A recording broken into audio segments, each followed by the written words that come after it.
Yeah, so I think with my grandparents, like I wouldn't have been able to say it, articulate it at that time, but I think I let God interrupt my plans, and I got to go and experience like a really sweet time with my grandparents. Like it was a big decision to leave school. It felt like this shift of like, I'm leaving, I won't be back here. Like, and yet it's something that like I knew within me, like, this is what I'm supposed to do. Like, this is what love could look like right now, and chose to do it.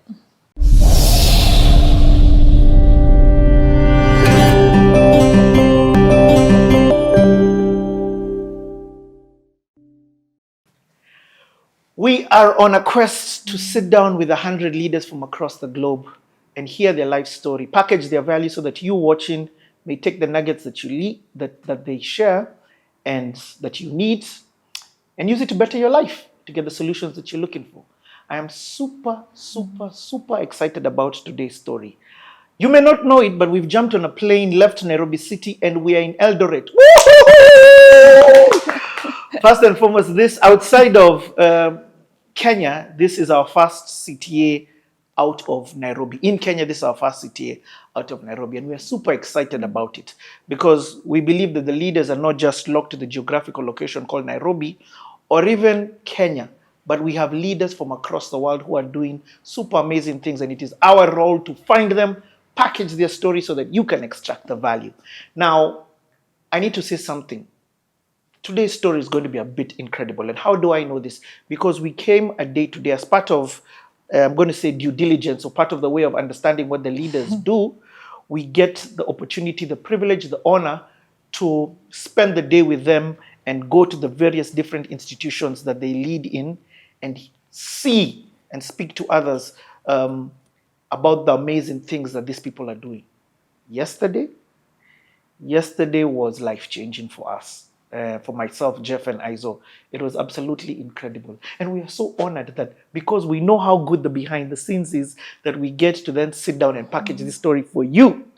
Let me also say that one of the other things that we want to do is keep the camera constantly rolling. So yesterday, there's a lot of footage that we shot, and we're going to be putting it into this video so that you can also get to experience the behind the scenes. So the camera is constantly rolling. Last but definitely not least, we're also going to package that behind the scenes into a mini documentary so that you can watch. But we will do that after the CTA. Today's guest, I got introduced to her over 20 years ago. She's an OG! I got introduced to her over 20 years ago by an incredible leader known as Kanji Mbugua. And when you hear the name Kanji Mbugua, know that Kanji Mbugua knows incredible people. So, I'm not even going to get into the details right now. I'm not going to throw a big intro. I'm just going to introduce her and let her storytelling unveil her life and unveil the incredible things, unveil the different leadership nuggets within her life. We are super excited for this. And I promise you, this is going to be worth your watch. Share this one with as many people as possible. Ladies and gentlemen, boys and girls, Izo and Jeff here. Put your hands together for none other than Juli Boit.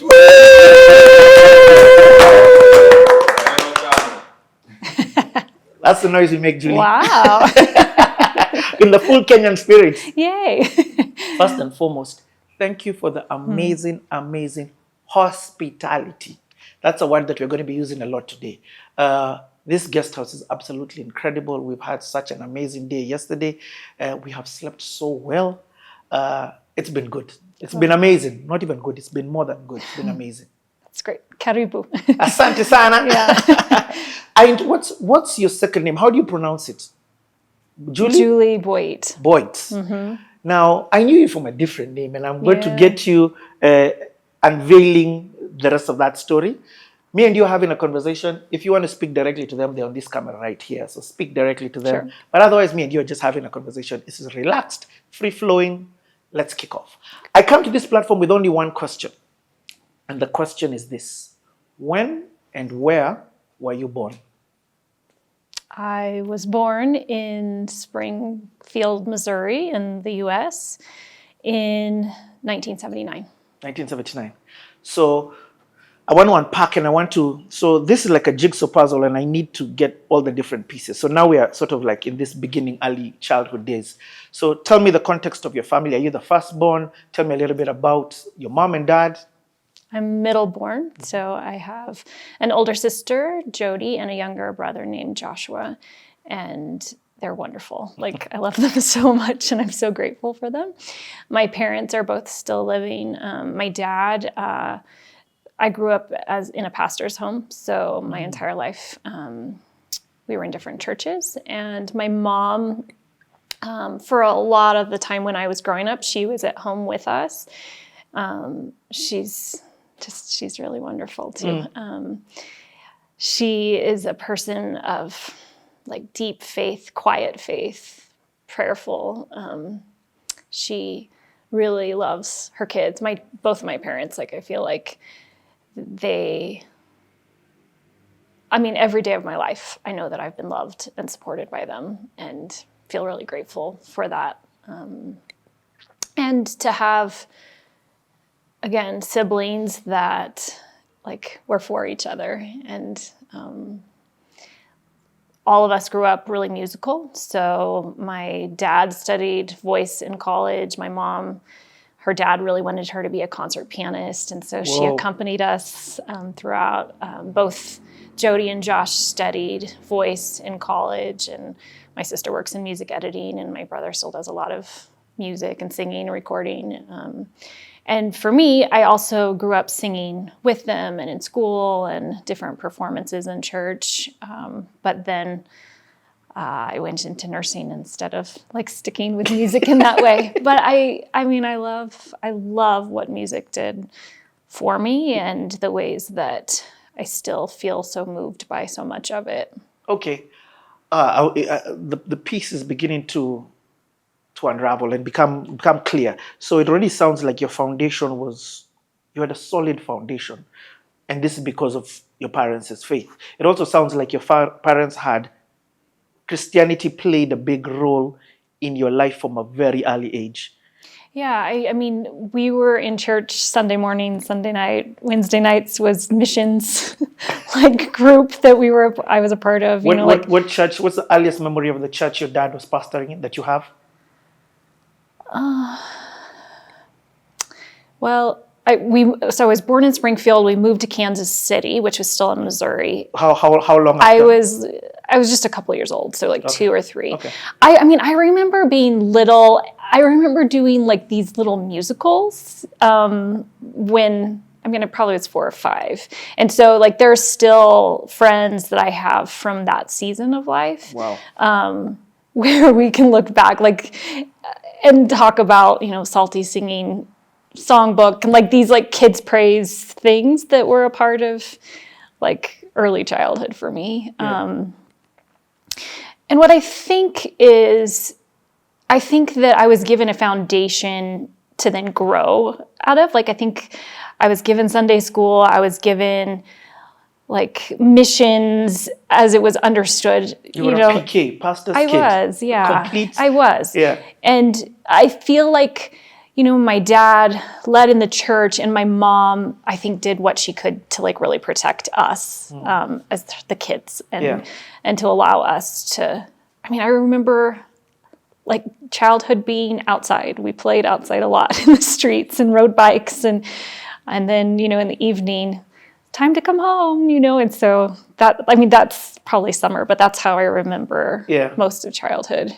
So Missouri, then you moved to Kansas City. Sounds like I've said so they're Missouri. I know, right? Missouri. So I lived in Missouri, in Springfield's a city, and then Kansas City is another, until I was 14. Okay, so in this time you went to school. Yeah. When you're until like through we call it in the U.S. middle school. So through class 8. And then my dad became the pastor of a church in Northern California. So we moved 2,000 miles. So like, I don't know, is that 4,000 kilometers, something like that. When I was 14, my sister was 16 and Josh was 12. So it was like a big change for us. And I'd never been to California before. Just before California, this what was school like in You said Kansas. Yeah, so we went to public schools, and I loved it. Like I had good teachers, I had good friends. I mean, at least I'm much older now, so like this is my memory at least of, having friends, I liked learning. I had, good supportive teachers, I think, throughout all of, like through up to class 8. And then we moved. Okay. But is school clashing with your faith at that time? In those early days? I mean, it could have, but I feel like, and I think about this from time to time, it was public school. It definitely wasn't Christian, but I had good friends within it, some that were Christian, some that were not. And I think that like I had enough of a foundation that it allowed me to make choices based on values, based on like my faith was strong even when I was young, like something that I was holding on to, and like where there were opportunities to choose to go away from it, like for the most part, from my memory, is like I really just held on to it and had enough close friends and like my mom and dad and church that kind of kept me.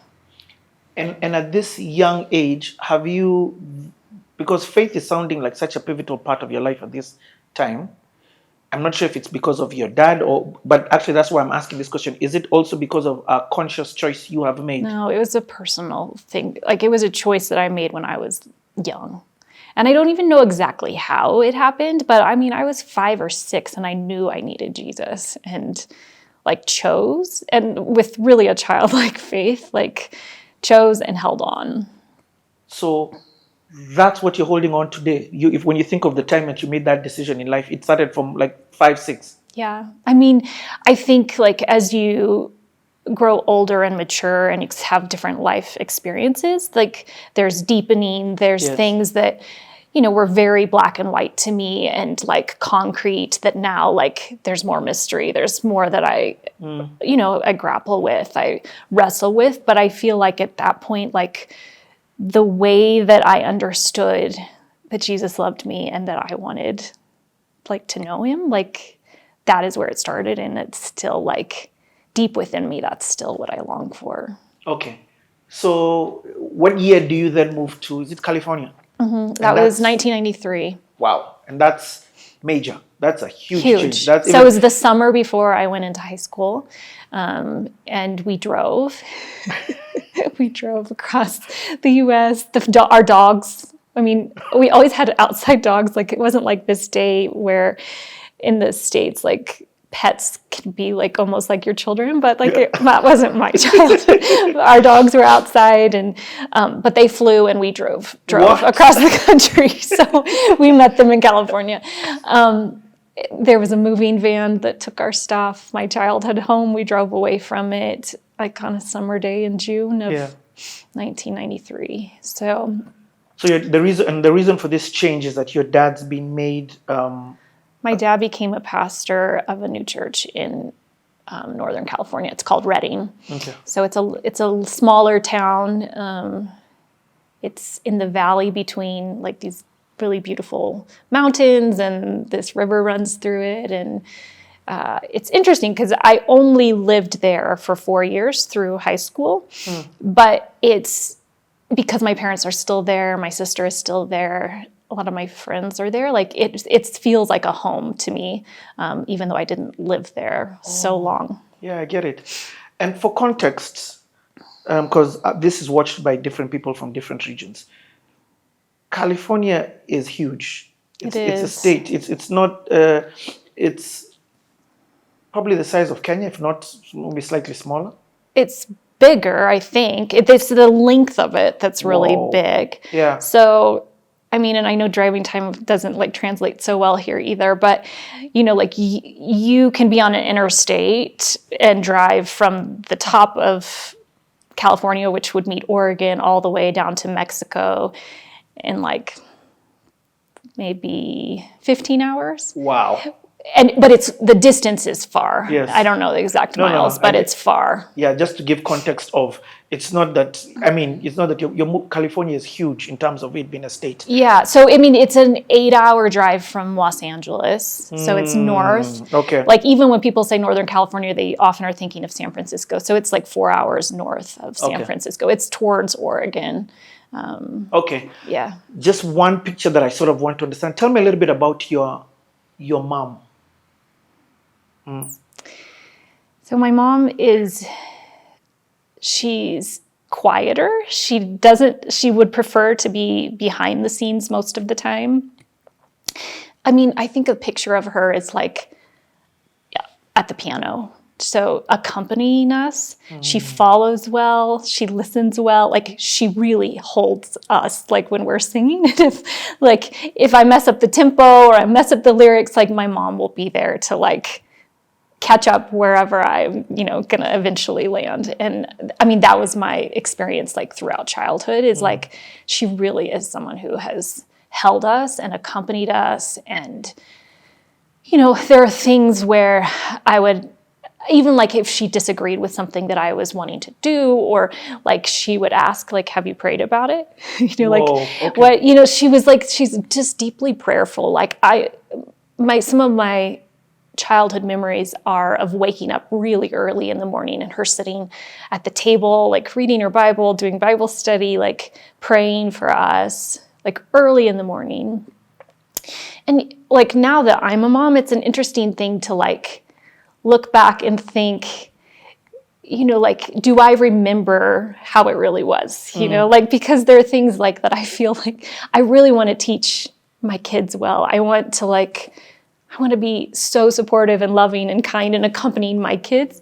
And I feel like, am I doing it, in the ways that my mom really stood with us and stood for us, and she has our entire lives. And I'm so grateful for it.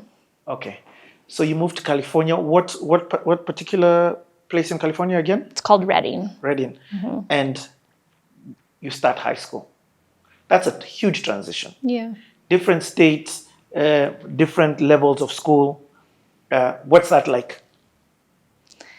It was hard. I mean, I knew my sister and I knew one other girl who I'd met from church. Her name's Cheryl, who, like when I went to this new public school again, those were the two people I knew on the first day. And I think like that transition for our family, it took like a good 9 months for us to like really settle in and feel like, okay, like we can now, we're going to let go a little bit of like what home was and where we are now, and like I think develop some roots. And so it was the first time in a long time like that I shared a room with my sister. So we just experienced like the loss for her. Like she was in Form 3, she was a junior in high school. And, like for her, it was even more of a transition than for me. But like to watch her adjust and like as she became more okay, then like I could be okay too. And it was a school that had a really strong music program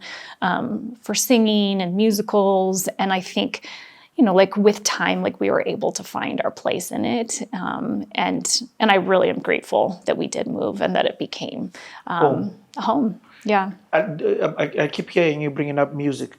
At this time when you're in high school, are you thinking about what it is that you want to continue doing with your life?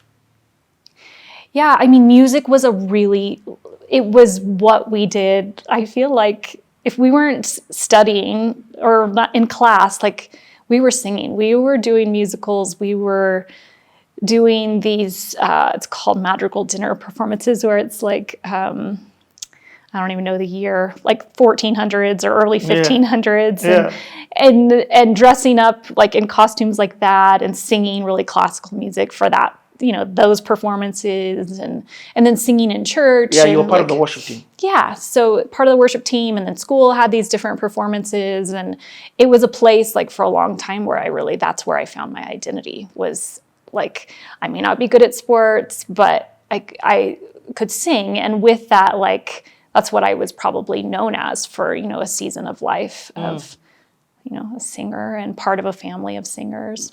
And what's the area like? What was Red Hill? Huh? Reading. Reading like as compared to where you're coming from? So Kansas City, it was definitely a bigger city, but like the Midwest of the U.S. Versus California, like I think Midwest would be really known for family values, for like for us, our family really followed football and baseball. So Kansas City has, the Chiefs and the Royals, and they weren't always very good when we were young, but they were like teams, and like church was a big thing. And then when we moved to California, so I was still a smaller town. So I felt like there was good families that we were, surrounded by, church where we could engage with. But as far as like, it wasn't as urban as Kansas City for sure. And there was a lot of like things to do outside. So river rafting or walking on like these river trails or going to the mountains or hiking or different things. There was a lot of that that was a part of. So it's really beautiful. I get it. But you see, even when you said California, in my mind, I saw the urban side. So that's the importance of understanding the size of California. Yes. You're more in the... So it's more like, so Reading is a valley between these mountains. The river runs through it. It's getting up towards towards Oregon, where there's also like, it's a lot of like forest, and it's really beautiful. And it's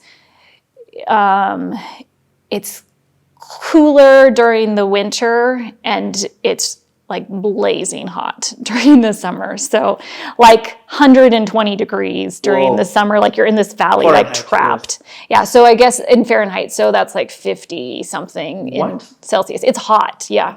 So my husband Titus, like he's like, I do not understand this weather. Like, it's too cold in the winter. Like, the only times we're there is either the winter or the summer. He's like, it's too cold to go outside during the winter. It's definitely too hot to go out during, like, you cannot go outside without melting during the summer. Yeah. He's like, I don't know. And then he's like, and the sun during the winter time, it's like, it's only here for a few hours a day. So like, I'm not understanding this place.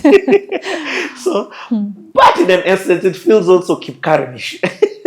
But not as hot, for sure. Definitely not as hot. Not as hot. Yes.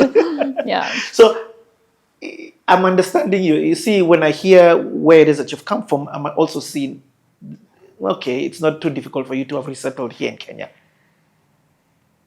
Well, but I went from Reading to Los Angeles. Oh, okay. When? After high school? Yeah, so I went to university. Were you clever? Was grades an important thing in school? And were you? So I had really, really clever friends. I wasn't the smartest of my friends, but I worked hard. And I think it's probably still like true. It's like, I'm not the most clever. I mean, I'm hardworking. Titus would say that I am smart, but I feel like it's more of, I work hard and I pay attention, and so I did well in school. I did really well in school, but I wasn't like this. I was surrounded by really clever people where, they took the SATs and they didn't miss any questions. And I'm like, well, that is not me. But I would work hard and I did well. So it allowed me to go to a good university. So I like what you've said there. You are not naturally smart. You worked hard to attain the grades that allowed you then now to go to university. And I don't know if it's true when I was in high school, but it's definitely true now. Like, I love to learn. Like, I really like to learn, and there's a curiosity of wanting to keep learning. So. Okay. By the way, your jigsaw puzzle is so clear. I'm just putting the pieces nicely, and I'm seeing it. I'm seeing the transitions of states. I'm seeing your family setting. I'm seeing church. But actually, just a little bit more about church before we go into university. As you enter into high school, is church still playing a pivotal role in your life? It is. Yeah. My dad was the pastor of the church. We were there Sunday morning, Sunday night, Wednesday night. But you see, at that age, it can make people rebel against that? Yeah, Especially at that, yeah. So I didn't have that in me so much. Like, I think actually more into my adulthood, it's not rebellion in I want to leave the church or Jesus, but it's more of questions of some of the things that are in the church or that I've experienced that I don't feel like it's necessarily God's heart in the way that some things were presented or like really held on to is like it was either this way or that. And I'm not sure that like it's been more in my adulthood and like probably more since I've lived in Kenya that I've like really wrestled with some of that, like looking back on issues of racism or discrimination or things that when I look, or like women's roles in the church, things like that are things that I really like am processing more in this season than I did in my youth. I love it. What university did you go to? I went to Azusa Pacific University for the first semester. And then my grandparents who were in Missouri, they were both sick. And so I left, it's called APU, Azusa Pacific, for like a 6-month period. And I went and lived with my grandparents to help take care of, like to be in their home and to take care of them for a period of time before going back to university. Wow. Okay. That thing that you've just brought in about taking care of your grandparents, I'm coming to that. But that period that you go to Azusa Pacific. Azusa Pacific, it's in LA. It is. So I left my home and family. So we don't have boarding schools so much in the US. So I had lived in my parents' home until I was 18 and I went to university. So where I know a lot of kids here in Kenya, like they would, go to boarding school and leave their parents much younger. But that was my experience I left at 18. And even since you brought that up, even in the States, if I'm just asking, is it where you go to the nearest school to where it is that you live? Yeah. And there's sort of a standardization in public schools. Yeah. In terms of even quality of the school. Yeah, and I mean, I think now there's kind of an evolution of some of the friends that I know who are Christians don't have their kids in public schools. But like others, I know that they still have their kids there. So it's like it just depends on families and values and what they want for their kids. I had a really positive experience. Like I got to make decisions even at 14, 15 of like, am I going to choose to go to a party and drink? Am I going to like stand up for my faith in this situation? Who am I going to choose to be friends with? Like I got to make all of those decisions while I still lived with my parents, but like at school, navigating, faith and learning and friendships and all of the things that, it's a tough age, but I thank God that I actually went to public schools because I felt like I wasn't just surrounded by Christians. Like I got to experience, pieces of the world and really loved the people around me. When you're going to university, what are you going to study? Nursing. So at this time now, the direction you want to, it's not really music. Yeah. The direction you want to take is nursing. Yeah, I was always interested in medicine, considered becoming a doctor. But I wanted like to get married and have kids. And I felt like if I went the doctor role, like, I don't know, this was my 17-year-old mind. Like, I just felt like with the way that the length of medical school and all of these things, like that it was longer than what I was interested in at that point. And what's the difference between being a doctor and being a nurse and nursing? What's in role or yes, in what you wanted to do? Because sometimes somebody can see a nurse and think that's a doctor. You can see Sure. So I think I really wanted to be surrounded by medicine and in the medical field and working in the hospital. Even like, so this is another piece. When I was 16, I went on a mission trip with my dad to Haiti. It was my first time outside of the US and like surrounded by poverty. We were in a children's home. I met a missionary nurse there. And so like I was really moved by that. And I thought that, you know, perhaps when I finish university, maybe I could go spend some time like in Haiti. Wow. So there was something in my heart, even though like I couldn't have articulated it, that was for, I think, the world. And it was, again, like it was young. It was not like clearly thought through or understood, but it was like something within me. Okay. And in Reading, was it cosmopolitan? Were there blacks? Were there different races? Or was it white America? It was primarily white. Okay. Yeah. Okay. I mean, there's some diversity, but it's mostly white. Okay. In Kansas City, there was diversity, but there was also a lot of segregation. And I think things that I didn't fully understand at that point, you know, like historically, really like a lot of racism. But within the church, I feel like there were black churches and there were white churches was mostly my experience. And yeah. It's the reason why I've asked that is because when you say Haiti, and at that young age, you are like, oh, I don't mind. I would like to come back here. So my dad went on mission trips throughout my childhood.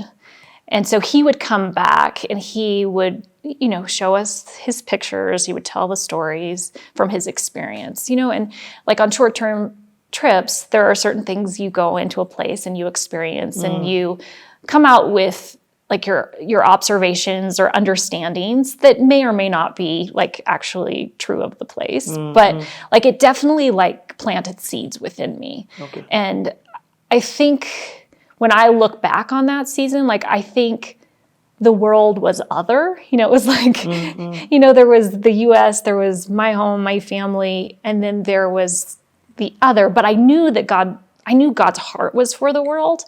But I think that it was probably actually like, I know we'll get to when I first came to Kenya, but it was after I had come to Kenya and my friends in Los Angeles, like really core friends, were Kenyans, including Kanji and Christian and the whole Milele group. Like I was really close friends with them for a few years before I moved to Kenya, where it was like whatever like different stereotypes or otherness that like was in my heart, like like I began to like see it and in noticing it began to like let it go. Okay. I love what you've just said there. So in terms of the context of education, you are not per se learning about the rest of this world, like the way I can tell you about so much things that I've learned about America. Of course, a lot of it at the time when I'm young is from media. There's a lot of exposure to Americanness through media, through culture. I mean, you know what I mean?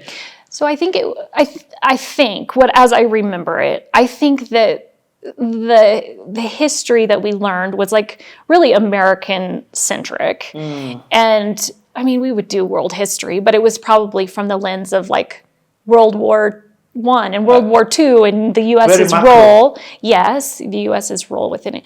But there wasn't at that time like really that I remember like really like where you were learning about other peoples and places and like not thinking of it as someplace really far away, but we're all the same. It was, I don't know, it was just like I don't know how to describe it. But you're explaining it in the way that you're explaining it. I get it. I fully understand what it is that you're saying. Like I remember watching the Olympics and, you know, the whole world is gathered, but this idea of...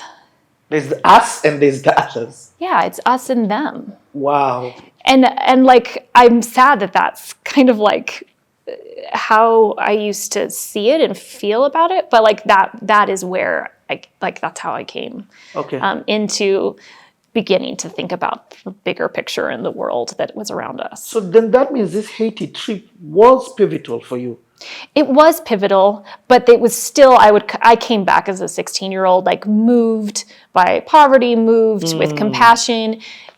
But it was still not an us versus them and like there's a positive or negative, but an us versus just an otherness, you know? Okay. So you're going for nursing, and yes, and you're saying in your role of explain when you say nursing what it is that you wanted to do. I'm trying to break down this career. So I'm aware that different generations and demographics watch us. So I like breaking down what I think people think is normal. So I was doing a bachelor's program to be able to take care of patients within the hospital or the community, from like more of a holistic approach. So nursing model would look at the physical, emotional, spiritual aspects of patients, and I had a really positive experience. It's a Christian school, so my first Christian school was at university. Yeah.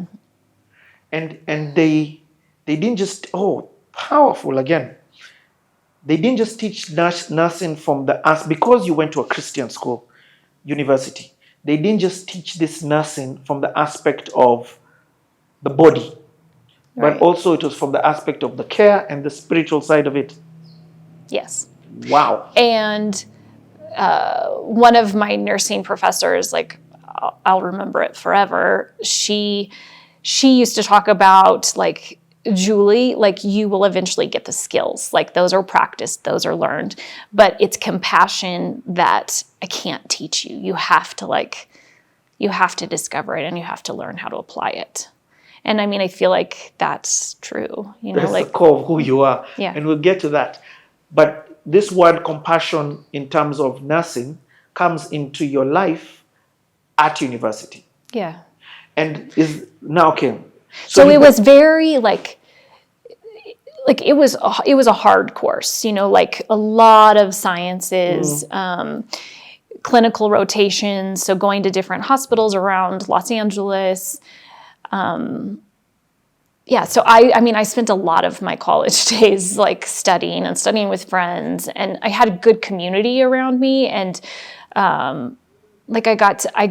I got to help lead worship at the school for a year. So there was still an element of music, but it was definitely like different. It was different than what I had experienced to that point. So I wasn't the smartest in my class, but I worked hard and I wanted to learn, and like with time, like really learned how to study to be able to like succeed within school.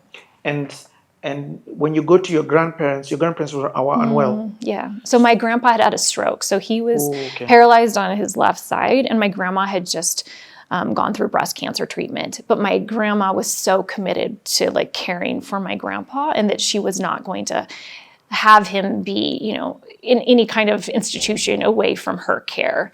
And so it just felt like my uncle and his family were there, not living with them, but were somewhat close by and could help support. But like, I just got to come and live with them and like get to experience them as more of a young adult than, you know, I had known them as a child. And it was a really precious time. Like my grandma was this really great cook, and there was a warmth to her, like this, like she felt like sunshine, and she was so committed to my grandpa. So like that was a really sweet time. Like I still took classes. I just signed up for classes while I was there, but for the most part I was with them. And I went not knowing like how long. I thought I might actually stay there for a longer period of time. But it was about 6 months that I was with them before I went back to Azusa Pacific and like continued nursing school. Yeah. So what made you leave to go back? This like deep conviction of like what would it look like to like actually to love your grandparents, like to be with them in this season where they're hurting, and wanting to stay together. So wow. So I left like for Christmas break, went back to Reading, and I thought I would go back to start the second semester, and in like a 3-week period of time, I just told my parents, like, I want to go stay with, we called them Granny and Papa. I want to go stay with Granny and Papa for this time. And they supported me to do it. You know, the reason as to why I've spent so much time just dwelling on this, on the history of the story, is because I'm trying to understand you and the reason as to what and why you do what you do. And I think I'm a bit blown away and in awe of, because I was with you yesterday, and and the care that you were giving the people in the different spaces and places that we were. You didn't start this yesterday. You get what I mean? This started with your grandparents. This started in the school that you are with. So, because it's difficult. Yeah, so I think with my grandparents, like I wouldn't have been able to say it, articulate it at that time, but I think I let God interrupt my plans, and I got to go and experience like a really sweet time with my grandparents. Like it was a big decision to leave school. It felt like this shift of like, I'm leaving and I won't be back here. Like, and yet it's something that like I knew within me, like this is what I'm supposed to do. Like this is what love could look like right now, and chose to do it. Wow. This is what love could look like at this time. Let's take a break. When we come back, we continue with the story. Wow. Wow. Okay, that's a whole welcome party. So one of the things Tarus talks about a lot is he says, there's things, that we don't have, but what we have, we give in plenty. And so it's like how we shape is like, it's not about resource. Like what do we have to give? And we give that. This is so amazing.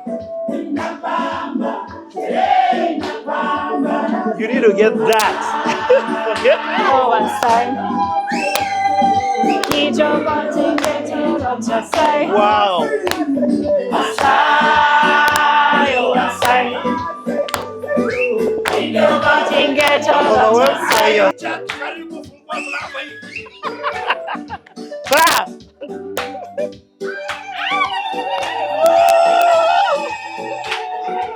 Asante sana, nifungue.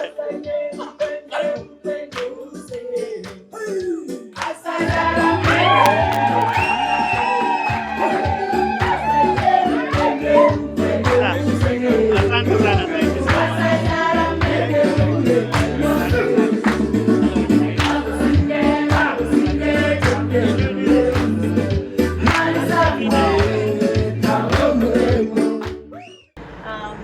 This is a friend, Tarus. Yes. Who came in 2005. 2005. Okay. Receive greetings from our friend from 2005. Yes. I'm a bit overwhelmed. Yo, that introduction ilikuwa poa sana. Asanteni sana, Mungu akubless. Nilikuja huku when I started becoming a musician. You probably can't recognize kwa sababu nilikuwa nimekonda sana. Sahi bibi yangu ni mpoa sana, amenisaidia. Nakula vizuri. But we are blessed to be here. My name is Richard Njau, A-Star. We have a digital platform called Cleaning the Airwaves that is very impactful. And we are interviewing people who make impact, leaders who make impact across the globe. And therefore, we are extremely honored and blessed to be able to come and capture your story. Yes. So. Thank you very much. I know we wanted to